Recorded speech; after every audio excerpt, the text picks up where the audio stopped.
How many of you have one-to-ones with your boss?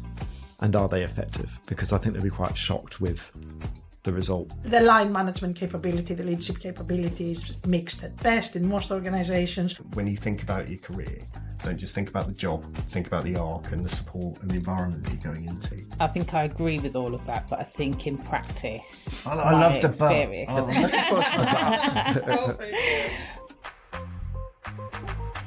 Hello and welcome to the CIPD's HR People Pod, the fortnightly podcast, bringing you topical stories and expert insights on the world of work and anything impacting the profession. My name's David D'Souza, I'm Director of Profession at the CIPD and I'm officially the hottest man in HR. And I say that with confidence because I was up at 2 a.m. this morning with a freeze pop and a non-alcoholic beer sitting in my kitchen because it really is quite warm at the moment. I am delighted to say that we're joined by three luminaries of the profession in what may be one of the hottest rooms in the UK. We're surrounded by glass and I thank them very much for being here. We're treating it as part podcast, part sauna today. To my left, I have... I'm Cheryl Samuels, the co-founder of #InclusiveHR. And we also have a second appearance for... Vilma, Nikolaidou, the Director of People and Culture for the British Film Institute. And finally, last but not least, a first timer, we have... I thought I was the hottest person in HR, but you've taken my crown. I'm disappointed. Marc Weedon, and up until 23rd of June, I was Senior Director of HR at Zora, but now I'm doing my own thing, excelHR. And you've run for a long time a kind of network of HR professionals as well, haven't you? Great, we still do. We had our 20th anniversary last Thursday, so the great and the good got together, Bankside, and had a lot of fun. Fantastic. And I spent my Wednesday night with a group of CPOs talking about the future of the CIPD and the future of work and how those two things come together. Exciting times for the CIPD as we have a new CEO coming into the organisation, but also challenging times for the profession. And that's what we're there to support for. But hopefully we will have a light-hearted but informative time today. Really quick reminder that everything we talk about is generalised today. So we're not talking about specific organisations, we're talking about generalised lessons. We may take a jumping off point from organisations, but anyone who works in the profession knows that what happens behind the scenes is often slightly more complex and nuanced than what makes the headlines. Kicking us off, new research. I know there's a lot of energy going into that. I surprised myself, but the sleep patterns have been slightly erratic recently.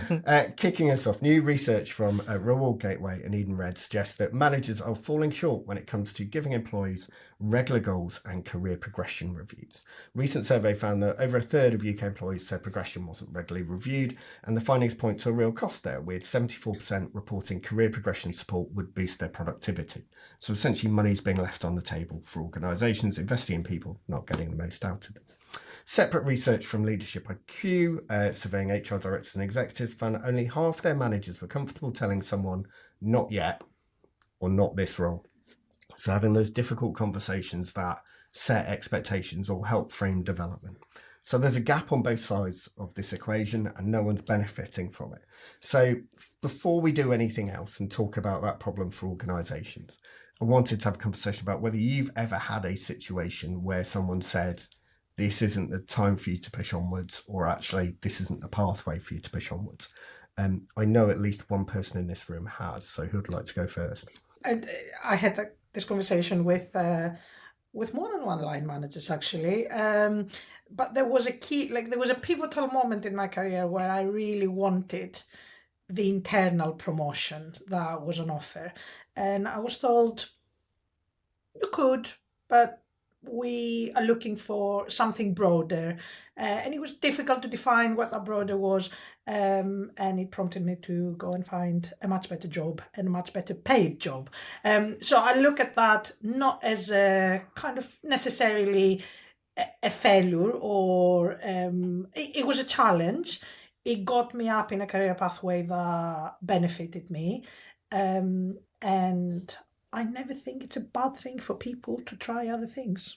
So the no was helpful for you in terms of finding another pathway, if nothing else. It was important for me to hear that perhaps what I'm looking for isn't what they're looking for, which is how I see it now, not how I saw it then. I saw it as huge rejection then. And you can't get over this. Like, you have to like live with that rejection and accept that it does feel like rejection. But with the benefit of 20 years kind of career now, I can see that they were saying something that I was hearing a different way. It's fit and timing, isn't it? There's a lot that goes into that. I hear what you're saying. I mean, I think certainly at the start of my career, as a personnel officer, and kind of thinking to myself, I wanted to progress and move to the next role. And at that time, there really was anyone that looked like me. All of us were personnel officers. There was nobody at the next level that looked like us. And actually, sometimes when you're getting the feedback from line managers, if they're not credible and you don't respect them and you don't respect their view, or it's not grounded in some evidence that gives you reason to believe that actually what they're saying is reasonable, then I think actually sometimes when they're suggesting that you're not ready or that you shouldn't be necessarily taking the next post. And sometimes, in my experience, I've also seen where you've got, and in that particular instance, where you've actually had the line manager actually wanting to keep you in that position because you're good at what you do, it's comfortable for them, and they don't want to have to go out to try and actually replace you. So rather than try to support your growth and your aspirations and what it is that you want to do, they're actually more focused on trying to keep you grounded in that role and clipping your wings rather than allowing you to fly naturally into whatever the next opportunity is. So I think that there is something about, as individuals, not to place too much reliance on whatever the line manager is suggesting, because they are one individual. You absolutely should take heed of their perspective, but I think you have to be able to make an assessment yourself around your own strengths, your skills, your development needs, and then you need to take ownership and responsibility for actually being able to plug those gaps in order to actually take the next career step. And that's a really important point, isn't it? Because it's not just going, I don't like what my manager's telling me. Exactly. It's going, look, what are all the data points that I need to pull in to have an informed view of my skills and capabilities and what I could do next? Yeah. And one of those data points might be, I don't think I'm going to manage to get one here, so I'm going to have to get a change of scenery, to your point. So if anyone is listening and they're kind of in those formative stages of their career, the message isn't ignore your manager. The message is make sure you've got a really rich view of what you do. That's right. And back yourself as well. Exactly. 100%. I think you can learn a lot out of adversity. So in my formative career, I had a very difficult boss. This was my second job, very difficult boss. I learned a lot from that. I learned, firstly, how to deal with difficult times, difficult boss, someone who's giving you negative feedback most of the time. And I also learned it was time to move on, because there was no way that I would ever satisfy him to what he wanted me to be, which was to be down there all the time. He should be looking for successes, basically, but he was looking to keep people down. That was the issue. But I think just the ability to understand that and to deal with difficult situations and to recognize when a culture of a place isn't for you and to build your skills around resilience, self-awareness, what conditions you thrive under, etc. The other thing is, even in the face of adversity like that, there are still learnings to be had. So this person, for example, very difficult to work for, but probably the best negotiator I've ever come across. So when I'm in negotiation situations, I took a lot of my learning from him. In all other respects, though, I was happy I left. Probably taught you what you didn't want to be too. Exactly. He wasn't a role model. Exactly. Yeah. And those anti-role models can be really quite useful as you go through your career. Yeah. I never want to make someone feel like that. I never want to miss that opportunity. I never want to create an environment where people can't thrive.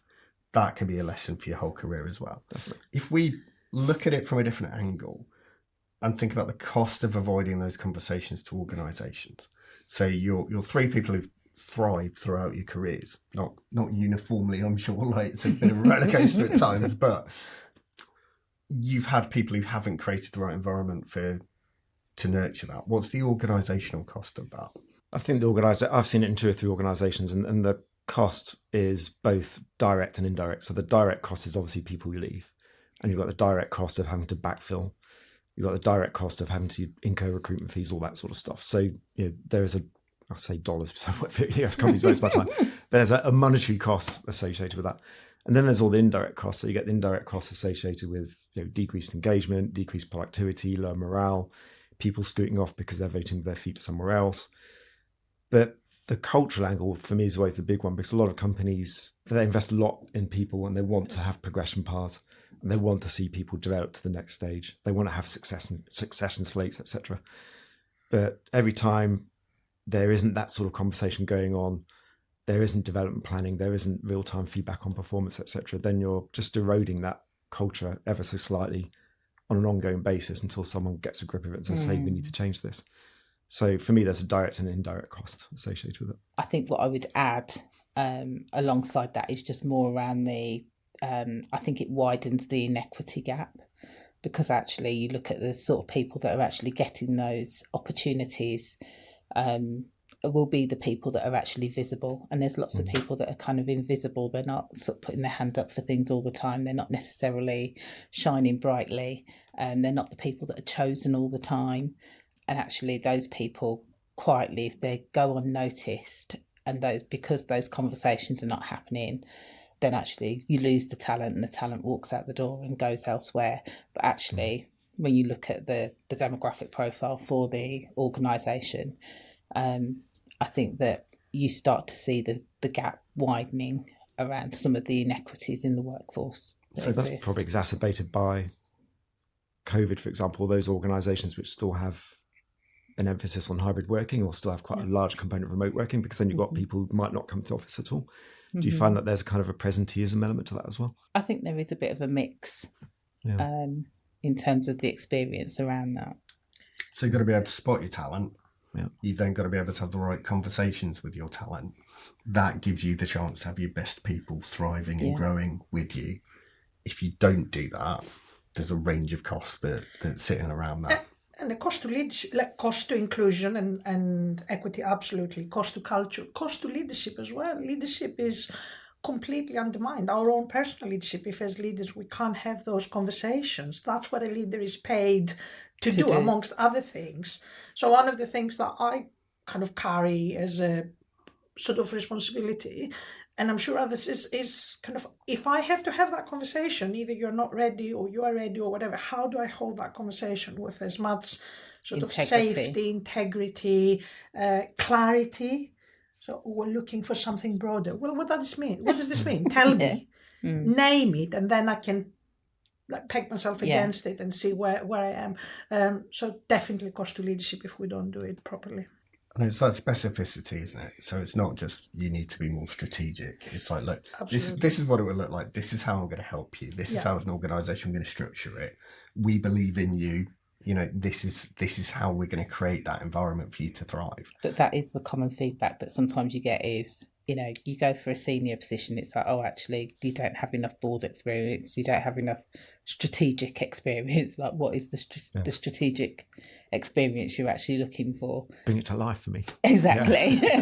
And that's where there's a overlap, isn't there, between, understanding talent and being able to coach and bring through talent.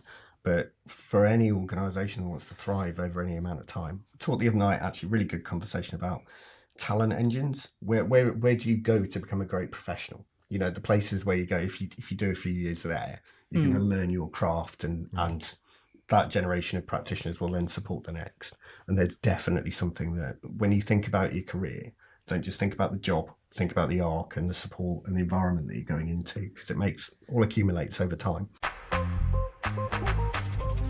Next thing we want to talk about is a super practical one impacting organisations in very different but also universal ways, which is effective probation periods. So from the 1st of January 2027, under the Employment Rights Act 2025, the qualifying period for unfair dismissal reduces from 2 years to 6 months. For our profession, that means performance concerns need to be identified and acted on quickly, and performance management processes will be key to that.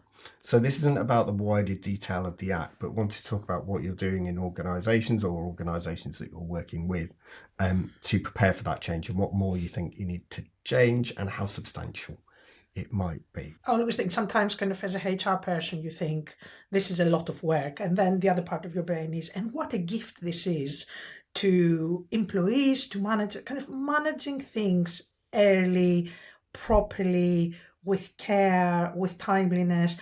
Who wouldn't want that? The fact that it's now become law as well should just be a nice kind of, confirmation that this is the right thing to do. I know in reality it's not like this. I know we're all facing, the line management capability, the leadership capability is mixed at best in most organizations. So I want to see this as a point where we absolutely reconnect with the purpose of this, which is you've got a new person who is coming in with the maximum engagement. Like, they will never be as engaged as they are in their first 6 months, and you will never have as much time and energy for a new starter as on those. So why don't we really work to make this meaningful from the start? Clear objectives, clear feedback, clear identification of gaps. Here's the support. Try to sort of stay in that place as much as I can, which is also congruent with kind of what I have been saying in this profession, in my organization, in all my organizations for a long time. Line management capability and line management relationships, will come to that, really matter. And what kind of technical changes have you had to make? Have you had to make process changes? So we're making some process changes, and obviously we're a public sector organization. We were quite sort of risk averse and careful in the way that we were managing probations as well. We inject a great deal of care around the equity aspects of all of that as well. So we have the fundamentals, but new probation policy will come in, and a lot of investment in training. So we've started that already. So it's how you train the line managers to be at their best, so that they can handle all of this. And what does best look like? Because that's a degree of support and a degree of decision need to happen within that period. I tend to call this, and I have sort of said it at the BFI, and sort of what I'd like as kind of as a brand is kind of high care, high accountability. So we will never be a cutthroat sort of private equity sort of employee. That's not us. That's not our brand. That's not what we stand for. So high care in how we deal with our staff is really important. But high care doesn't mean low accountability. High care should come with high accountability. So I care for you. I'm going to do a lot to support you. And this is what is expected of you. And that second bit is not going to be watered down. It's not going to be, and by the way, can you turn up at 9:30? Like, you need to be at work at 9:30. So I think the high care, high accountability is how I'd like to sort of position it in my organisation. I've always been in international roles, so probation period has been a very interesting part, because in most other countries, it has always been a legal issue. So although under UK law up until now, it's never been a legal concept. It's been written into contracts for sure. So it's always been a thoughtful process. So in my last 10 years at Zora, one of the first things I did when I joined there, when we were still scaling, was we put in place a very structured onboarding process, and probation was a cornerstone of that.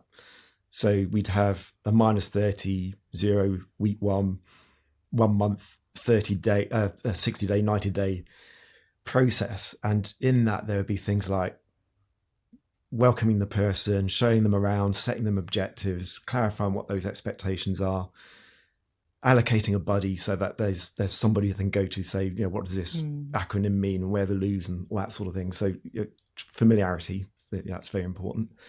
But the most important thing is sticking close to that person during their first 30, 60, 90 days. So they're always aware of what's expected of them. They're getting feedback around how they're doing, so that when decision time comes on probation, and depending on the legal jurisdiction, you're making a decision point either between 2 months or 6 months, depending on which country it is.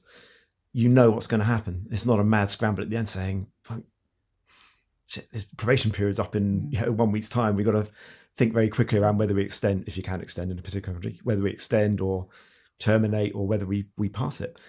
So for me, although the law's changed in the UK, for a good employee with a structured onboarding process, it shouldn't change that much.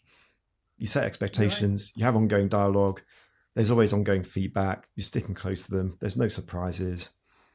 It should be a very simple decision at the end of the probation period. I think I agree with all of that, but I think in practice, I love the butt. I'm looking forward to the butt. But I think in practice, certainly in public sector, I think my experience has been that actually we have had probation periods previously, and I think that it's used to varying degrees in different ways, and quite often I think actually there's a lack of discipline around the very things that you're describing that actually are good practice and should be the standard as to what we should be doing. So I think there's something about actually really tightening up the understanding around what probation periods are. Therefore, then it's not a try before you buy, and then just sort of think, we'll let them go, with no feedback along the way. So I think there's something about how we actually make sure line managers properly understand the use of probation periods. We're really clear about the expectations on them as line managers, and all the things that you describe in terms of having the feedback, having the conversations, setting the expectations, setting the objectives, all those things should be happening. But I think they don't happen because sometimes you can just be so, certainly for us in the NHS, sometimes patient activity means that people find themselves doing all sorts of other things which are really important too. And, you've had that new starter that's actually joined and no one's paid them attention for the last 2-3 weeks. And then before you know it, they've been there a month, and then there's certain things that they haven't quite grasped or no one's actually shown them. And then you find, oh gosh, I think maybe we need to extend the probation period because we're not really sure whether or not this person's really doing what they were supposed to. But have we actually really given them the right support? Have we given them the right tools? Have we been really clear what they need? So I think there is something about the time that we spend now trying to prep our line managers for actually being able to properly support new starters when they actually come into the organisation.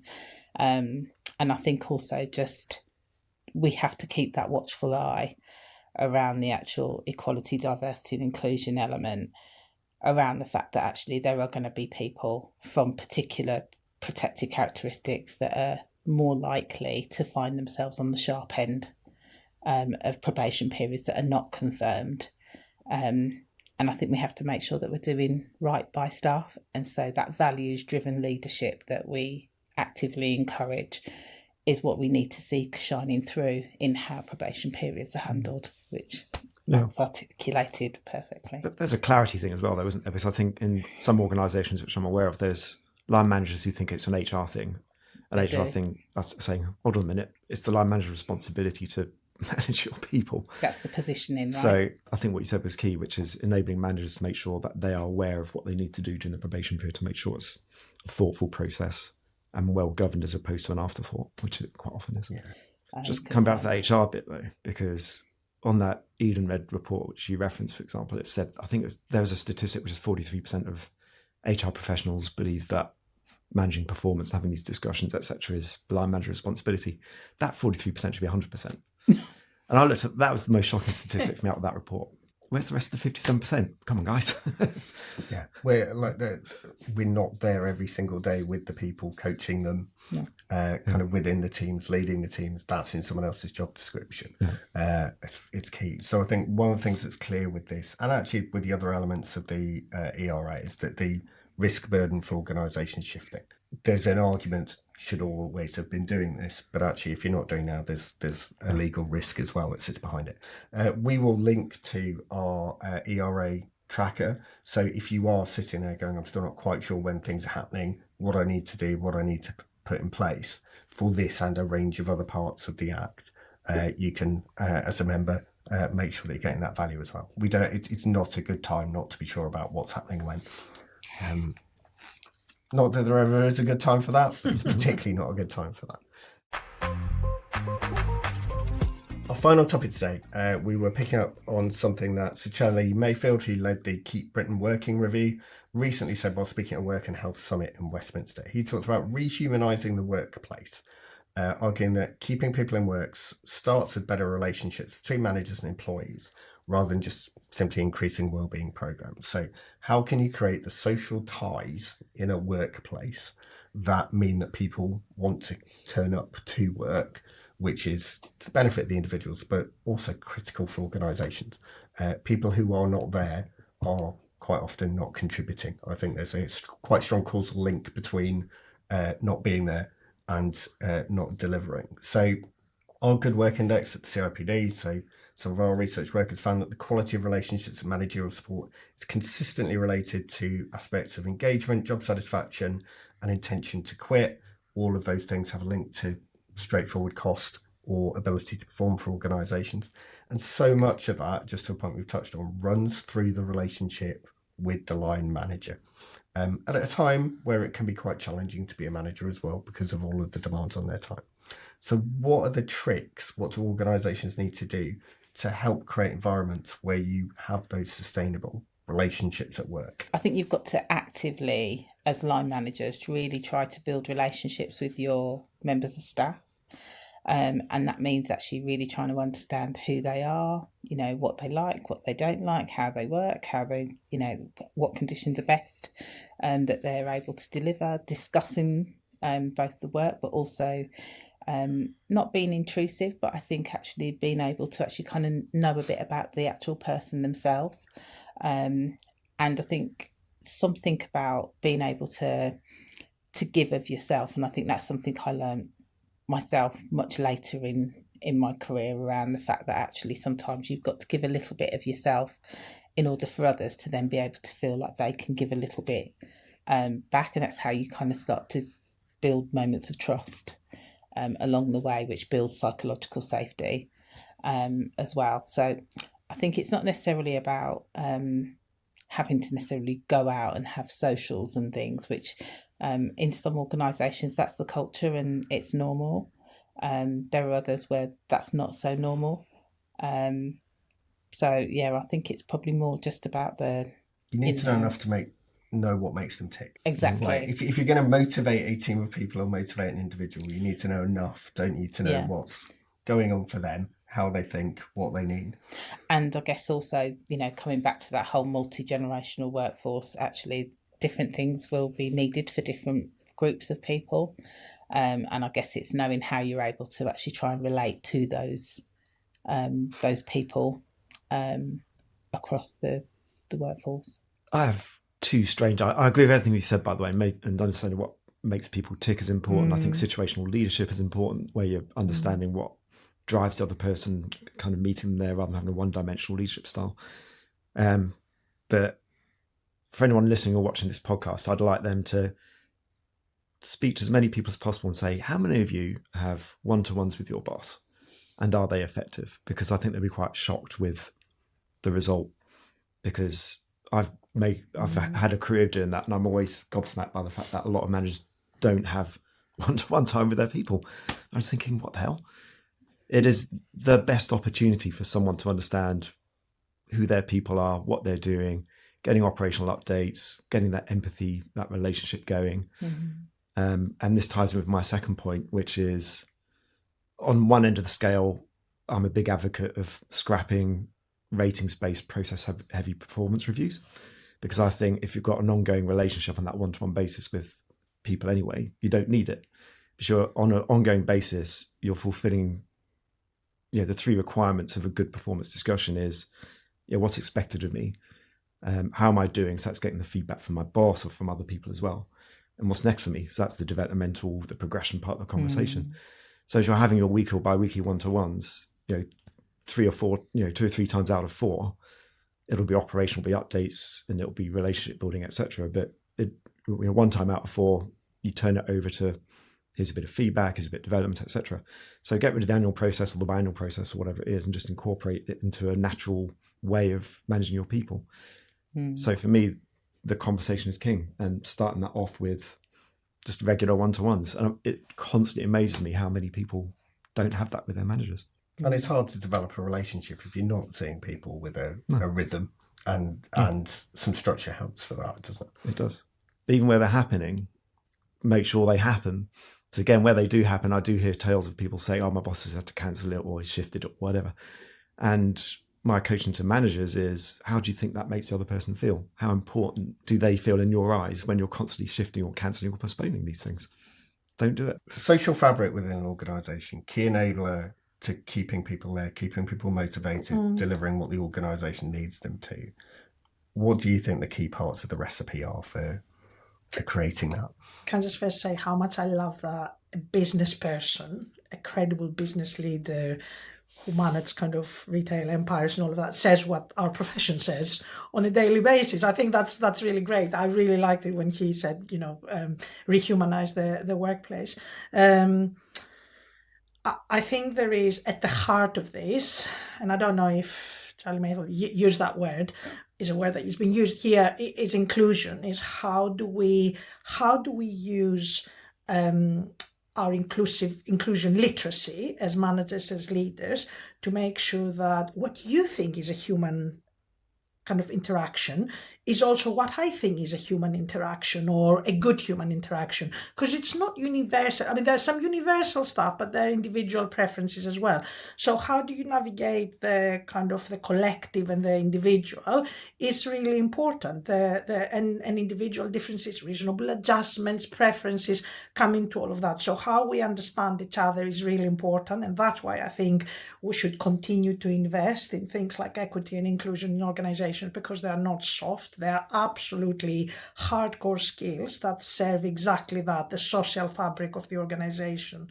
The holding the organization values on a daily basis and being able to live those values as leaders and as managers, as employees is also really key. So how do you bring this up in one-to-ones, in conversations, in how you hold kind of a team meeting? It's really who gets to speak in a team meeting. Do you observe who is silent? Yeah. How do you get, if you're a manager, how do you get your intel about how your people feel? Is it because you just know, or your managers tell you, or do you look at anything else? So I think that social fabric there's some hard metrics, surveys, attendance rates, and all of that. And then there's all the other stuff as well. I think the other bit is probably just thinking about the opportunities. So actually really, once you actually start to understand what your staff are actually wanting, but it's when opportunities and things do come up within your teams, how is it that you actually engage and make sure that that's open and available for everyone, whether it's an acting up opportunity, it's a secondment opportunity, it's to lead on a particular project, it's an opportunity to actually really gain exposure. Actually, there's a whole, I think, a mix of all of these things that we're talking about actually all contribute to rehumanising the workplace and making people feel like it's a place where they can genuinely develop and they can actually thrive. It's not somewhere that they simply think that they're just surviving on a day-to-day basis. We actually kind of want people to actually really want to come into work, know that they're coming to do a really good job, and that they're valued, and they know that they also value the organisation and the people within it, because they know and trust them to actually help them to deliver, essentially whatever the core business is. Yeah, and that's where the profession's got such an important role in making sure that is intentional, done as a system and done with craft as well. And it's one of those things, isn't it? You look at the business challenge. We need people to be available and be in a really good position, as you say, to thrive. You look at the role the profession has and you go, it's creating the environment and some of the expectations to the point we've made around line management as well, but also the support for the environment for them and joining those things up. So you go from the business need through to the really good practice that helps deliver it. I have one final thing to ask you all before you go. It's the World Cup. At the moment, I haven't given anyone a warning of this, but England are playing Norway. Who knows? The times may change. It was up for grabs last time. That will happen before this podcast goes out. So I thought if I asked you all for a score prediction now, people will be able to see how badly wrong anyone was on the far end of it. I haven't checked whether anyone's interested in football in the room. I've just decided that we're going to go for it because you have to be clearly an event that's attracting press attention. Who wants to go first on the England-Norway score? I think it's going to be close. I think it's going to be 2-1 England. I think it's going to be a 2-2. I think it might go to penalties. Oh, and who's going through on penalties? I'd like to think England will get through on penalties. England on penalties? I'd say England and penalties as well. It's my host country. I need to support them. what am I going for? I should have thought of this. Having posed the question, I will go for 2-1 Norway, and not because I'm Welsh. Just I've got turnaround times. There's a whole range of things that go into that. You've got some secret Norwegian links. I do. No one knows that until now. Cat's out the bag. Stereotypical Norwegian. I can't think of a bigger gap in terms of look between Erling Haaland and me. That's quite striking. I'm like literally the opposite. Look, I'd like to thank our guests so much for today and the conversations. We talked about, the criticality of the work that the profession does, but also the impact that has kind of further down the line. We will put links to the show in the notes in the comments, so we'll have resources there, including the Employment Rights Act tracker. And just a reminder that we publish this on a fortnightly basis, so we will continue bringing you sterling conversation as we progress through the year. But thank you very much for your time, and do take care.